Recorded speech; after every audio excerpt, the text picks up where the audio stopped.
Well, believe it or not, we're talking about butterflies again, twice in 1 month, but we're actually talking about this in a more figurative way in our last article of the month. We have Rebecca back with us. Hi, Rebecca. It's good to be back, talking about butterflies. And geniuses. And geniuses, yes. Rebecca, are you a butterfly, a social butterfly, or a genius, or both? I'm neither. I would love to be both. I think I would like to be a genius. I'm not quite a butterfly. All right. So when we say social butterfly, what are we getting at?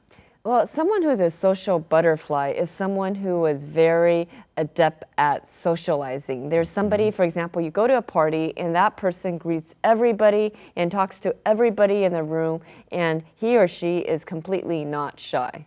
Okay. How would you describe yourself? Are you more outgoing or more of an introvert or somewhere in between? I think I'm probably somewhere in between, like not super outgoing, not super introverted, just kind of like in the middle. So not exactly a social butterfly, right? But they are also comparing this to geniuses. They did this study, and basically they're saying it's great to work in groups, right? And to we feed off of one another, and we can all together collectively come up with maybe a really good idea. Right. And maybe geniuses can do that, but on their own sometimes. But even if you're not a genius, working together is important. And so that makes me come to the question about working on projects. Do you like to work alone on projects or with a team? I think it really depends on who's on the team, to be honest. Yeah, like if of you're course. on a team where every person is really suited for the role that they're doing, I would much prefer to work on a team because everyone does what they're best at. That would be a much better situation.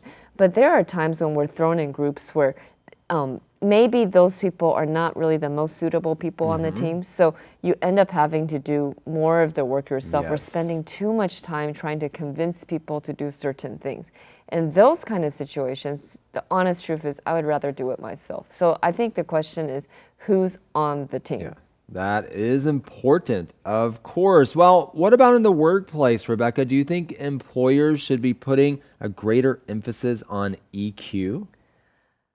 Good question. I think that EQ is probably the determining factor on most jobs right now because most of our jobs have to be done in teams and has to be done with a lot of collaboration Yes. cross departments. So if you're a genius but you have very low EQ, it will be very hard in our world right now to do well at work. Right, because there's so much collaboration going on, right? Yes. You need to be able to work well with one another. Yes. Yeah, so that's something to think about. It's it's great to be smart. It's great to be a genius, but those social skills play a big role in our world today. So check out our last article, see what you think, and maybe you can, take that as some food for thought with regards to your work and your relationships and so forth. Thanks for joining us for another edition of Advanced Insights this month. We'll see you next month here on Insights. Goodbye. Bye-bye.